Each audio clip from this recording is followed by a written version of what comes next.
In 1953, the United States and Britain overthrew a democracy. Not in secret. Not ambiguously. The CIA has admitted it. Declassified the documents. 2 American Secretaries of State and 1 American President have acknowledged it publicly. And the consequences of that single act, carried out over 4 days in August, are still unfolding right now. This is the story of Operation Ajax. And every crisis involving Iran for the last 70 years leads back to it. Iran in the early 1950s was not what most people imagined. It was a constitutional monarchy with an elected parliament, the Majlis. It had political parties, newspapers, a vibrant intellectual class, and a prime minister named Mosaddegh who was about to do something that would get him destroyed. Mosaddegh was an aristocrat, born to a Qajar princess, educated in Paris and Switzerland, one of the first Iranians to earn a European doctorate in law. He was no radical. He was a nationalist. And in 1951, he did what the Iranian people had been demanding for decades. He nationalized Iranian oil. To understand why this mattered, you need to understand the deal Iran had. The Anglo-Iranian Oil Company, which would later become BP, had controlled Iranian oil since 1908. In 1950, the company reported profits of £200 million. Iran received 16 million. The British government collected more in taxes from the company than Iran received in royalties from its own oil, under its own soil. Meanwhile, across the Gulf, Saudi Arabia had just negotiated a 50-50 profit split with the American oil company Aramco. Iran was getting roughly 10 to 12%. Mosaddegh looked at those numbers and made a decision that was entirely rational. On March 15, 1951, the Majlis voted unanimously to nationalize the oil industry. Every single member. Britain went to war. Not with soldiers, with economics. They imposed a naval blockade on Iranian oil exports, threatening legal action against any country that bought what they called stolen property. They froze Iranian assets. They withdrew every British technician from the Abadan refinery, the largest in the world, knowing that Iran could not run it alone.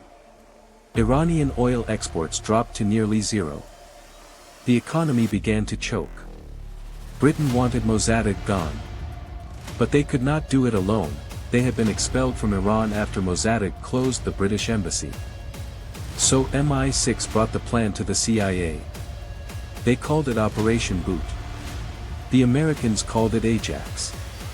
The Truman administration said no.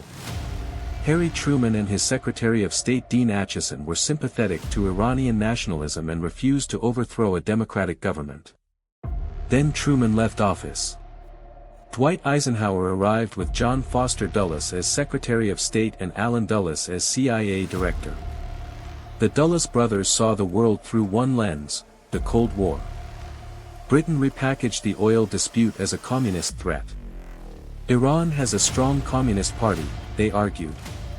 If the economy collapses, the communists will seize power. The Soviets will be on the Gulf. Eisenhower authorized the operation. The man they sent was Kermit Roosevelt Jr., grandson of Theodore Roosevelt. He entered Iran secretly and ran the operation from a basement in Tehran. The plan was straightforward. Bribe military officers. Bribe newspaper editors to run anti-Mosaddegh propaganda. Bribe members of parliament. Pay street thugs to create chaos. Then get the Shah to sign a royal decree dismissing Mosaddegh and have the military enforce it. The Shah was terrified. He had to be pressured for weeks. His own twin sister was sent to persuade him. He eventually signed 2 decrees, one dismissing Mosaddegh, one appointing a new prime minister. On the night of August 15, 1953, a colonel arrived at Mossadegh's house to deliver the decree. Mosaddegh was ready. He had been tipped off. The colonel was arrested. Mosaddegh went on the radio and announced that a coup had been foiled. The Shah panicked and fled the country, first to Baghdad, then to Rome.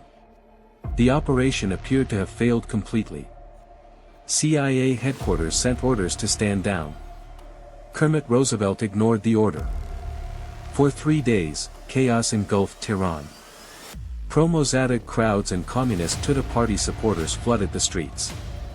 But CIA agents had infiltrated these crowds.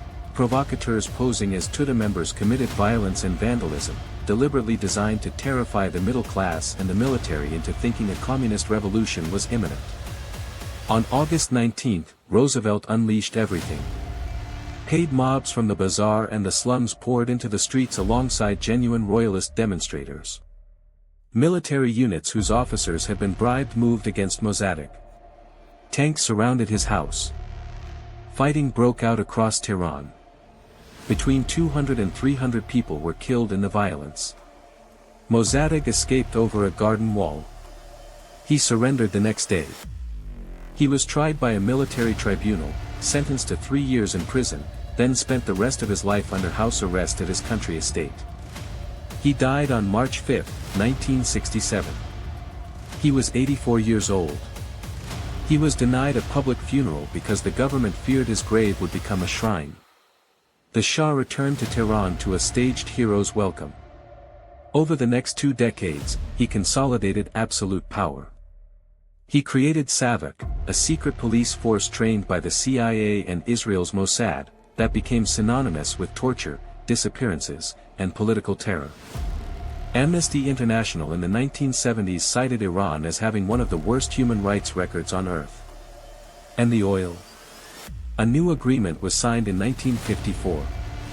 Iran got its 50-50 split, the same deal Mosaddegh might have accepted if anyone had negotiated in good faith. But now the profits were shared between a consortium that included BP, 5 American oil companies, Shell, and a French firm. America had earned its seat at the table. With Iranian blood. The Shah modernized Iran, infrastructure, education, women's rights. But he crushed every democratic institution, every free newspaper, every political party, every voice of dissent. When the pressure finally exploded in 1979, there was no democratic opposition left. The only organized resistance was the mosque network. And the man who led the revolution, Ayatollah Ruhollah Khomeini, had been radicalized in part by watching SAVAK destroy everything the nationalists had built. The students who seized the American embassy in November 1979 and held 52 hostages for 444 days explicitly cited the 1953 coup as their justification. They believed America was planning another one. The Shah had just been admitted to the US for medical treatment. History, in their eyes, was repeating itself. The hostage crisis led directly to the rupture between Iran and America that persists to this day. The Iran-Iraq War. Iran's nuclear program. Hezbollah. Hamas. The proxy conflicts across the Middle East.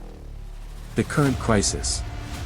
In the year 2000, Secretary of State Madeleine Albright said publicly that the United States played a significant role in orchestrating the overthrow of Iran's popular prime minister. She called it a setback for Iran's political development. In 2009, President Barack Obama acknowledged in Cairo that the United States played a role in the overthrow of a democratically elected Iranian government. In 2013, the CIA declassified the Operation Ajax documents and released them to the public. Nobody apologized. 70 years ago, 2 intelligence agencies spent $1 million, bribed a handful of officers, paid some thugs, and overthrew a democracy in 4 days. The man they removed died under house arrest. The system they installed created the conditions for an Islamic revolution, a hostage crisis, a secret police state, an 8-year war, a nuclear standoff, and, eventually, the situation unfolding right now. 1 coup. 4 days. And the entire trajectory of the modern Middle East bent around it.